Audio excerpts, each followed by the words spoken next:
धरं त्रिलोकनायकं दिनेशवंशमण्डनं महेशचापखण्डनं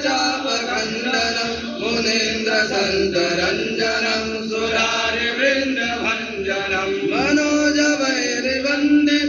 अजादिदैवसेवितं विशुद्धबोधविग्रहं समस्तदूषणापहं नमामि इन्दिरापतिं शुभाकरं शताङ्गतिं भजे सशक्तिसानुजं सदेवके प्रियानुजं त्वदङ्घ्रिमूलये नरा भजन्ति नमस्सरा पतन्ति नो भवार्णवे